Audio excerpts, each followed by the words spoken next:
হাম্বলি মাযহাব কিসের সংকলন? বুখারী, মুসলিম, তিরমিজি, আবু দাউদ, ইবনে মাজাহ এগুলা কিসের সংকলন? তাহলে এই কিতাবগুলা কি আবিষ্কার না সংকলন? সংকলন আমরা গ্রহণ করেছি কিনা? তাহলে হাদিসের সংকলন গ্রহণ করেছি, পড়ানো হয়। হানাফি মাযহাব কোরআন হাদিসের সংকলন, শাফি মাযহাব কোরআন হাদিসের সংকলন, মালিকি মাযহাব কোরআন হাদিসের সংকলন, হাম্বলি মাযহাব কোরআন হাদিসের সংকলন। বুখারী যেমন আবিষ্কার নয়, সংকলন। মুসলিম যেমন আবিষ্কার নয়, বরং সংকলন।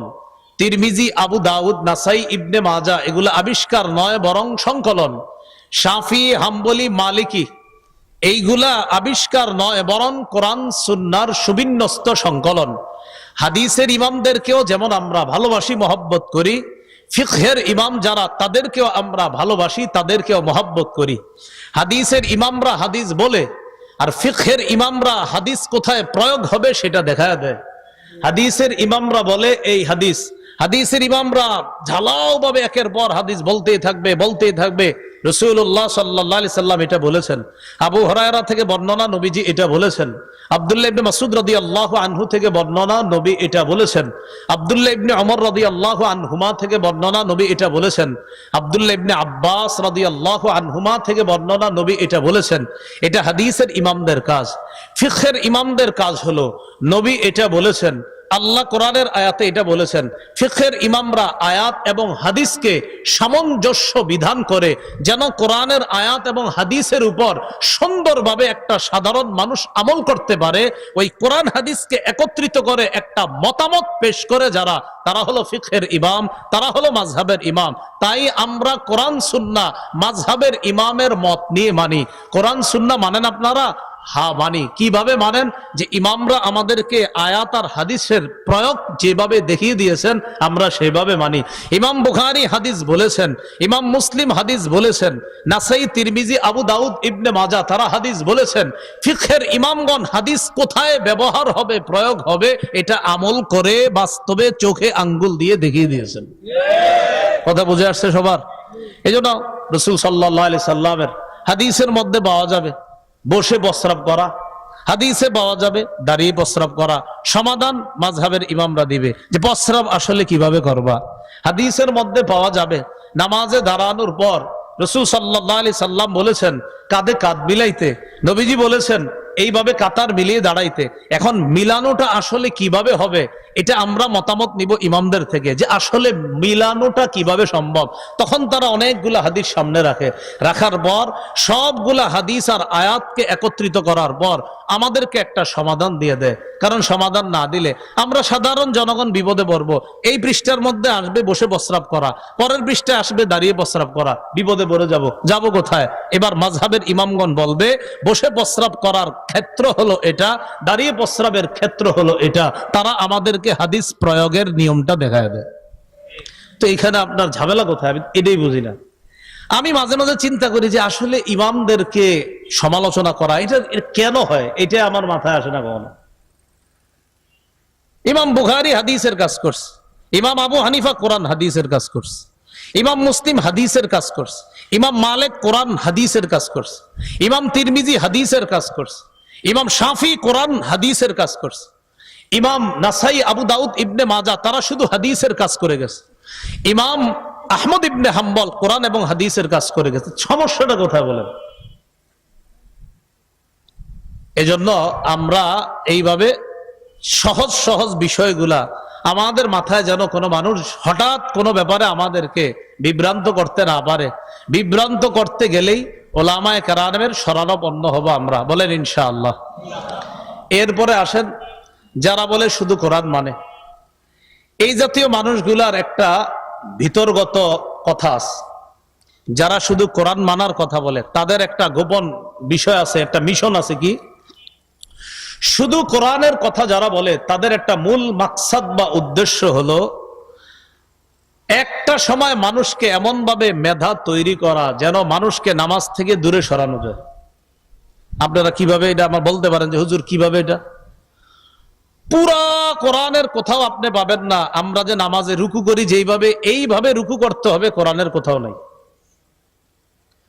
আমরা যে নামাজে সেজদা করি, এইভাবে সেজদার কথা কোরআনে কোথাও নাই। তো আপনি এইভাবে রুকু সেজদা কেন করেন? এটা কোরআনের ব্যাখ্যা হাদিসে আছে। বলেন এটা কোথায় আছে কোরআনের ব্যাখ্যা?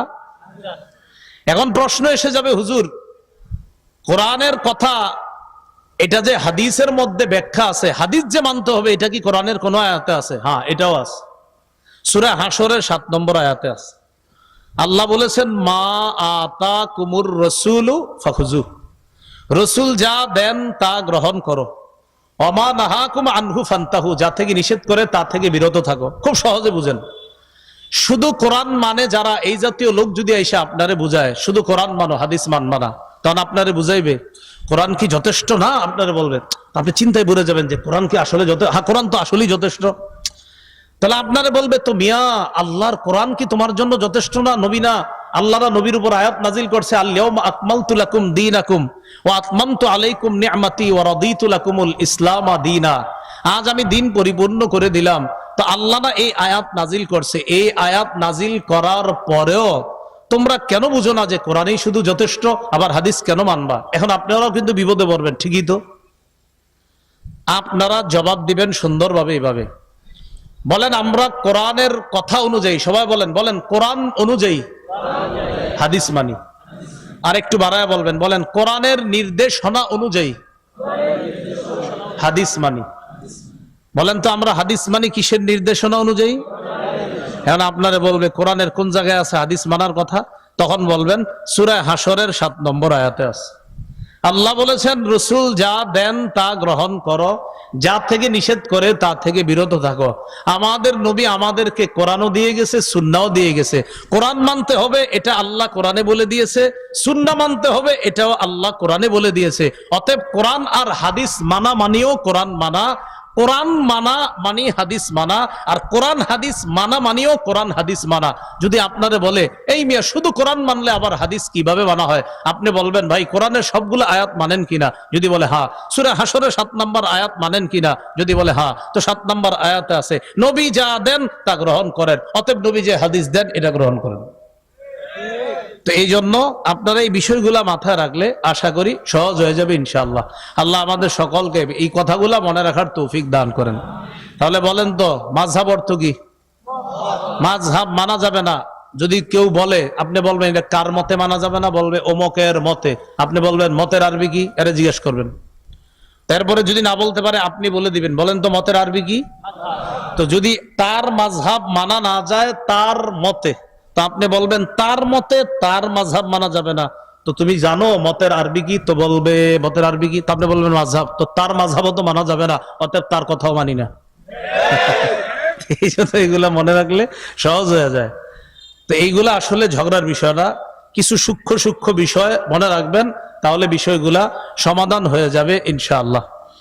এরপরে দেখেন, আমার আগে হযরত মাওলানা লিয়াকত সাহেব একটা কথা বলছে, হাদিস সহি, এটা আপনারা অনেকে খেয়াল করেননি, কথাটা কিন্তু গুরুত্বপূর্ণ কথা বলছে, আপনারা হয়তো মন দিয়ে শোনেন এই কথাটা, যে হাদিস যে সহি, এটা কোন সহি হাদিসে আছে? কথা বুঝছেন? হুজুর কি বলছে? হাদিস সহি, এটা কোন সহি হাদিসে লেখা আছে? তাহলে হাদিস সহি এটা কি নবীজির হাদিসে লেখা আছে না কোন ইমামের মত? আরে হাদিস সহি এটা কোন ইমামের? বলেন যে এটা হাদিস শাস্ত্রের, বলেন সবাই হাদিস শাস্ত্রের, বলেন হাদিস শাস্ত্রের ইমামদের মত সহি। হাদিস শাস্ত্রের ইমামদের মত দঈফ। হাদিস শাস্ত্রের ইমামদের মত হাসান। হাদিস শাস্ত্রের ইমামদের মত হাসান লি জাতিহি, সহি লি জাতিহি, সহি লি গায়রিহি। তো এগুলা কি নবী বলে গেছেন না কোন ইমামের মত? মতের আরবি তো মাযহাব মানেন তো। তাহলে হাদিস সহি এটা কার মতে? অমুক ইমামের মতে। যেমন এই হাদিসকে সহি বলেছেন নাসিরউদ্দিন আলবানী। বলেন কে বলেছেন? তাহলে বলেন তো এই হাদিস সহি কার মতে? বলেন মতের আরবি কি? এই তো আলবানীর মাযহাব মানলেন। এই জন্য আমি বলি আসলে বিষয়গুলা ঝগড়ার বিষয় না, এগুলা বোঝার বিষয়। আল্লাহ মনে রাখার তৌফিক দান করেন। আসল কথাই শুরু করি না এখনো, মেহমানদারি এটা হলো আলোচ্য বিষয়। হুজুর বলছে একটু একটু বলতে, তাই একটু একটু সামান্য কিছু বললাম। এই পয়েন্টগুলো খালি মনে রাখবেন, ইনশাল্লাহ আর কিছু হবে না। মেহমানদারির বিষয়ে যে 8টা কথা, এগুলো একটু মন দিয়ে শুনেন। 1 নাম্বার, মেহমানদারি ইব্রাহিম নবীর সুন্নত। সূরা জারিয়াতের 24 থেকে 27 নম্বর আয়াতে আল্লাহ তাআলা বলেন, হাল আতাকা হাদিসু দাইফি ইব্রাহিম আল মুকরামিন। নবী, আপনার কাছে কি ইব্রাহিম নবীর সম্মানিত মেহমানদের বৃত্তান্ত এসেছে? ইদ দাখালু আলাইহি, যখন ইব্রাহিম নবীর মেহমানগণ ইব্রাহিম নবীর কাছে প্রবেশ করলেন। ক্বালু সালামা, তারা ইব্রাহিম নবীকে বললেন সালামা, সালাম। ক্বালা সালাম, ইব্রাহিম নবী জবাবেও বললেন সালাম। তারা শান্তির দোয়া করলেন, ইব্রাহিম নবী পাল্টা শান্তির দোয়া করলেন। কওমুম মুনকারুন, মনে মনে বললেন এরা তো অপরিচিত মানুষ, আর অপরিচিত মানুষদেরকে ইব্রাহিম নবী মেহমানদারি করতেন। ফারাগা ইলা আহলিহি, দ্রুত ইব্রাহিম নবী তার পরিবারের কাছে গেলেন। ফাজাআ বিইজলিন সামিন, একটা গরুর বাছুরকে ভাজি করে মেহমানদের সামনে এনে ফাকাররাবাহু ইলাইহিম, ওই গরুর বাছুর ভাজি করে ভাজা বাছুরটা মেহমানদের সামনে পেশ করলেন। পেশ করার পর বললেন, আলা তাকুলুন, আপনারা কি খাবেন না? তাফসীরের কিতাবে আসছে ইব্রাহিম নবী তাকায় দেখে মেহমানদের হাত খাবারের দিকে যায় না। ইব্রাহিম নবী বললেন, আপনারা কি খাবেন না?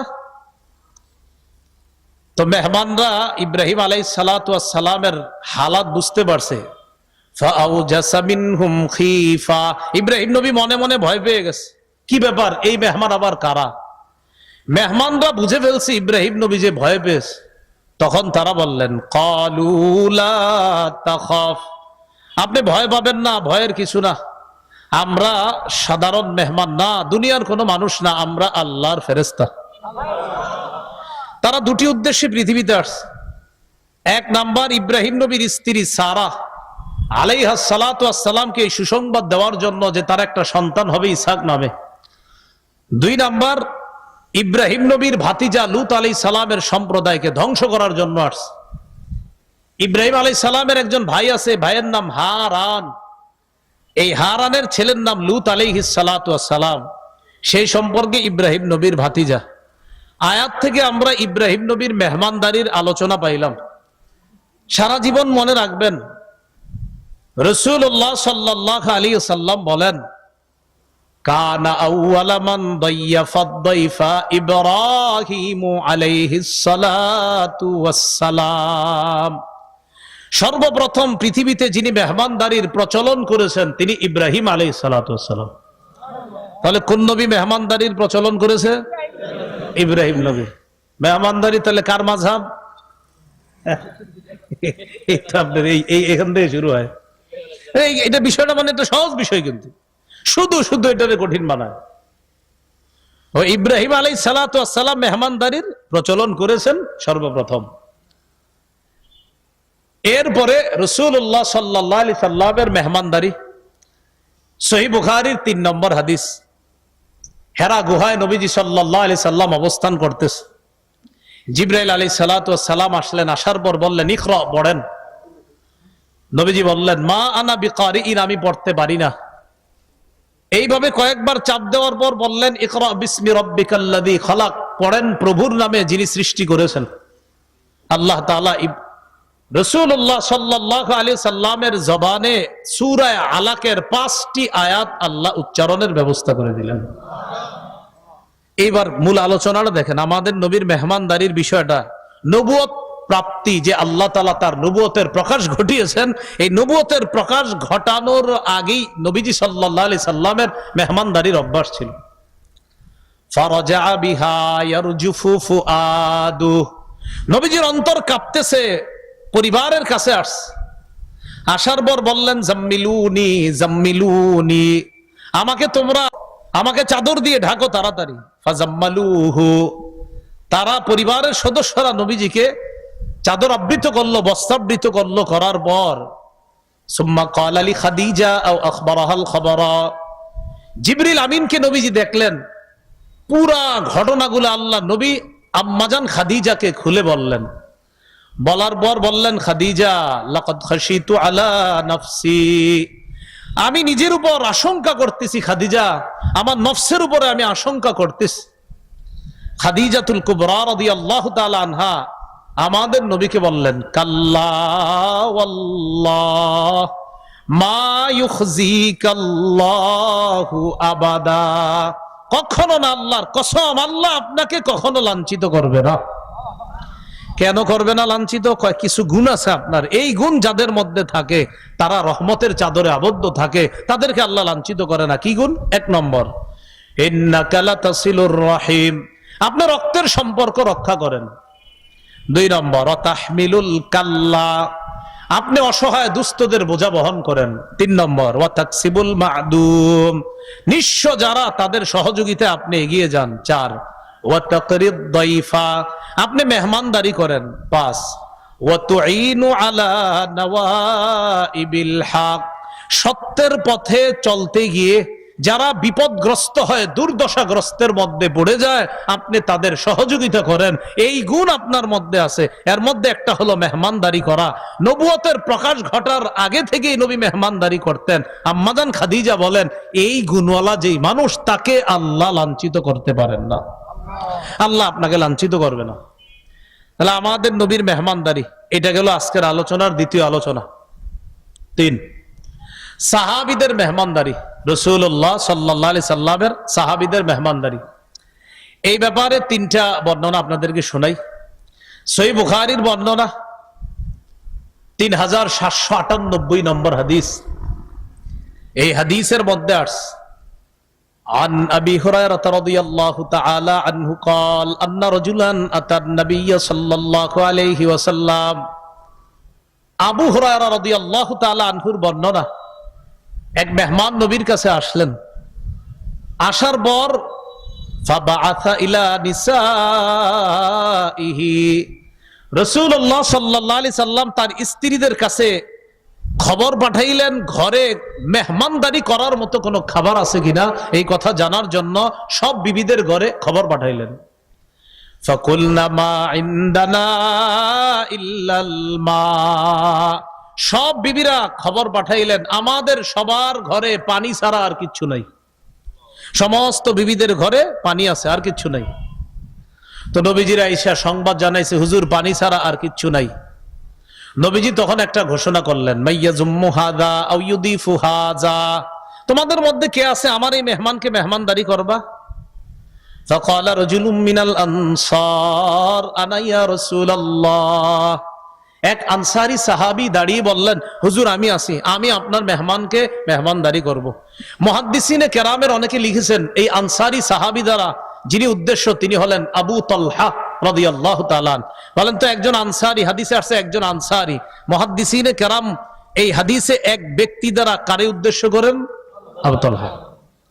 তো আবু তালহা রাদিয়াল্লাহু তাআলা আনহু দাঁড়িয়ে বললেন, হুজুর আমি আপনার মেহমানকে মেহমানদারি করব। ফানতালাকা বিহি ইলা ইমরাআতিহি, মেহমানকে নিয়ে তার বিবির কাছে গেছে। যাওয়ার পর বিবিকে বললেন, আকরিমি দাইফা রাসূলিল্লাহি সাল্লাল্লাহু আলাইহি ওয়াসাল্লাম, নবীর মেহমানকে তুমি সম্মান করো, আল্লাহ রসুলের মেহমান বাসায় নিয়ে আসছি, এটা কিন্তু সাধারণ মেহমান না, আল্লাহর নবীর মেহমান, কথাটা মাথায় রাখবা, যথাযথ সম্মান করতে হবে। বিবি বললেন, এটা আপনি কি করলেন? কেন? মা ইনদানা ইল্লা কুতু সিবিয়ানি ওয়া ফি রিওয়ায়া ইল্লা কুতু সিবিয়ানিনা ওয়া ফি রিওয়ায়া ইল্লা কুতু সিবিয়ান। সর্বনাশ, ঘরে তো বাচ্চাদের রাতের খাবার ছাড়া আর কিছু নাই। আবু তালহা রাদিয়াল্লাহু তাআলা আন তার স্ত্রীকে 3টা কথা বললেন, যা হওয়ার হয়েছে চুপচাপ শোনো। 1 নাম্বার, হাইয়্যি তুআমাক, বাচ্চাদের খাবার গুলাই তুমি তৈরি করো, ওইটাই মেহমানের সামনে দিন। 2 নাম্বার, ওয়া নাওয়িমি সিবিয়ানাক, বাচ্চাগুলোরে ঘুম পাড়ায় দাও, যেমনে পারো ঘুম পাড়াও। 3 নাম্বার, ওয়া আতফি সিরাজাক, বাতিটা নিভায় দিবা। বাচ্চা ঘুম পাড়ায় দিবা, খাবার প্রস্তুত করো, বাতি নিভিয়ে দিবা। তো প্রথমে বাতি জ্বালাইছে, জ্বালানোর পর এদিকে বাচ্চাদেরকে ঘুম পাড়াইছে। হাদিসে আসছে, হাইয়াত তুআমাহা ওয়া নাওয়ামাত সিবিয়ানাহা ওয়া আসলাহাত সিরাজাহা, বাচ্চাদেরকে ঘুম পাড়াইছে, খাবার প্রস্তুত করছে, বাতি প্রথমে জ্বালাইছে, জ্বালানোর পর সুম্মা কামাত কান্নাহা তাসলিহু সিরাজাহা ফাতফাতহু, বিবি বাতিটারে ঠিক করার অজুহাতে কি করছে, বাতিটা একটু গুতাগুতি করতেছে, হয় না আপনার, এটা ঠিক করবে, এই করতে গিয়ে বাতিটা কৌশলে নিভিয়ে দিছে, এখন আর বাতি জ্বলে না, আসলে জ্বালায় না।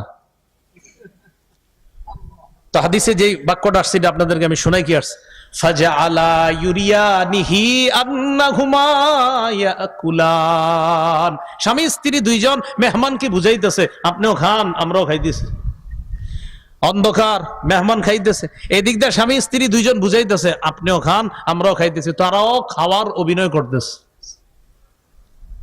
বাতি কিন্তু জ্বলবে না, কারণ বাতি জ্বলবে কেমনে, বাতি তো ইচ্ছা করে জ্বালাইতেছে না।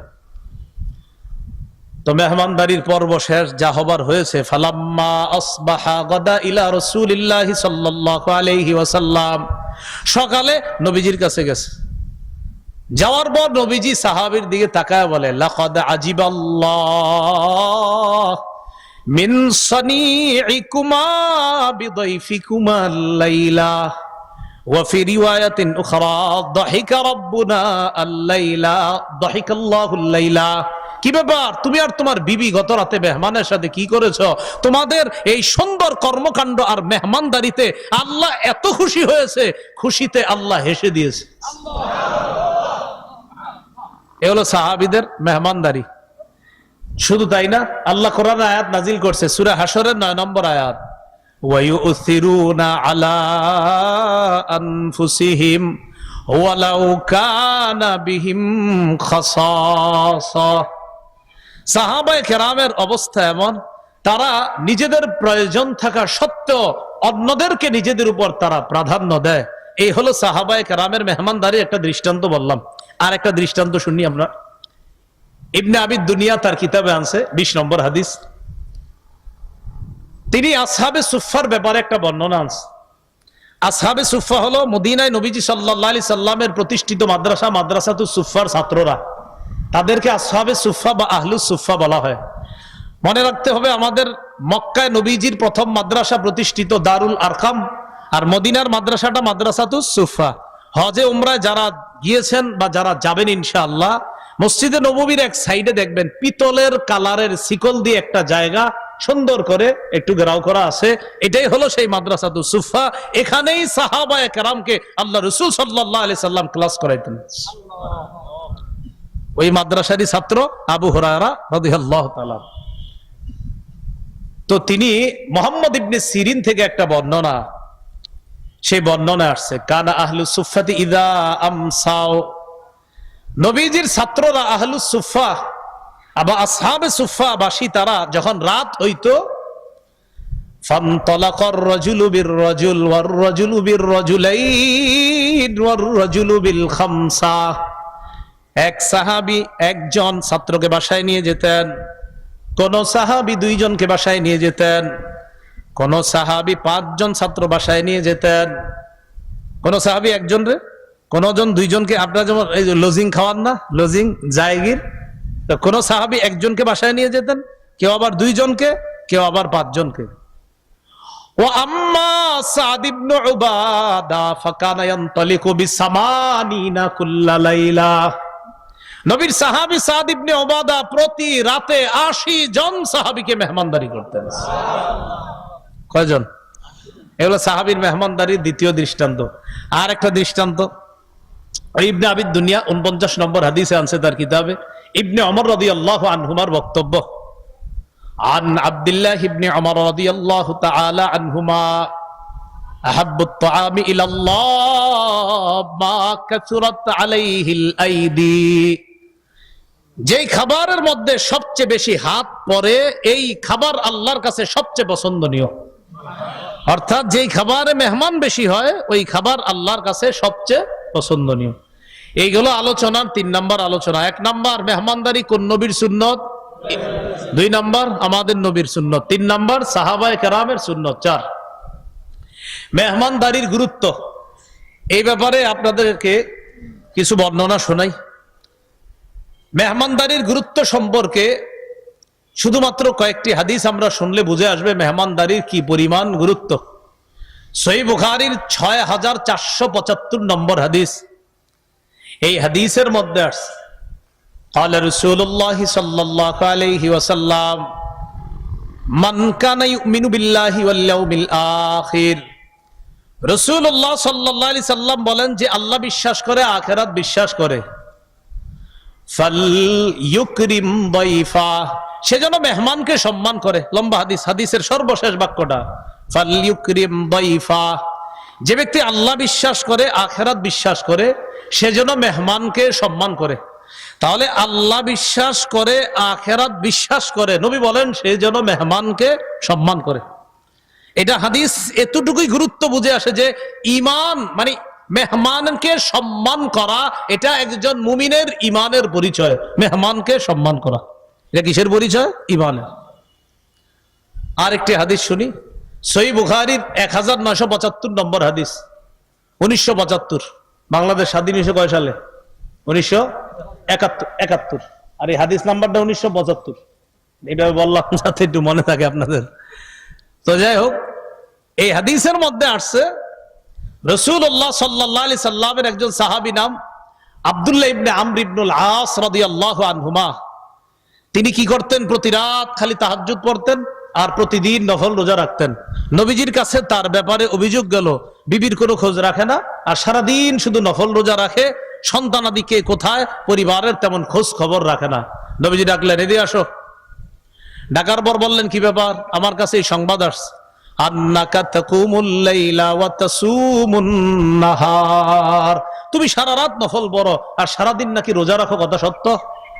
কয়, জি হুজুর, আসলেই সত্যি কথা, আমি খালি রাতের বেলা নামাজ পড়ি, দিনের বেলা রোজা রাখি। নবীজি বললেন, আজকে থেকে এটা করবা না। নবী কিছু কথা বললেন, আমরা সবাই মনে রাখবো কথাগুলা। নবীজি বললেন, সুম ওয়া আফতির ওয়া কুম ওয়া নাম।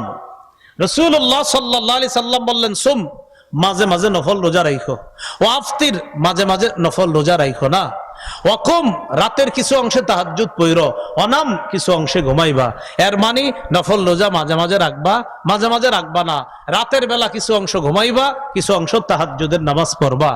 রাসূলুল্লাহ সাল্লাল্লাহু আলাইহি ওয়াসাল্লাম এই হাদিসের মধ্যে নবীজি সাল্লাল্লাহু আলাইহি সাল্লাম বলেন, শোনো, ইন্নালি জাসাদিকা আলাইকা হাক্কা, তোমার শরীরের উপর তোমার হক আছে। ওয়ালি আইনিকা আলাইকা হাক্কা, তোমার চোখের উপর তোমার হক আছে। ওয়ালি জাওজাতিকা আলাইকা হাক্কা, তোমার বিবির উপর তোমার হক আছে। ওয়ালি জাওরিকা আলাইকা হাক্কা, তোমার মেহমানের উপর তোমার হক আছে। তুমি যদি সারাদিন নফল রোজা রাখো, মেহমানের হকটা আদায় করবে কে? মেহমানের মেহমানদারি করতে গেলে, মেহমান আগের যুগে আপনার আরবের মেহমানরা আপনার সাধারণত আপনার মেহমান, ইন্না লিল্লাহি ওয়া ইন্না ইলাইহি রাজিউন, আল্লাহ সহজ করে দেন। সবাই ইস্তেগফার করি, আস্তাগফিরুল্লাহ আস্তাগফিরুল্লাহ আস্তাগফিরুল্লাহ আস্তাগফিরুল্লাহ। আলহামদুলিল্লাহ।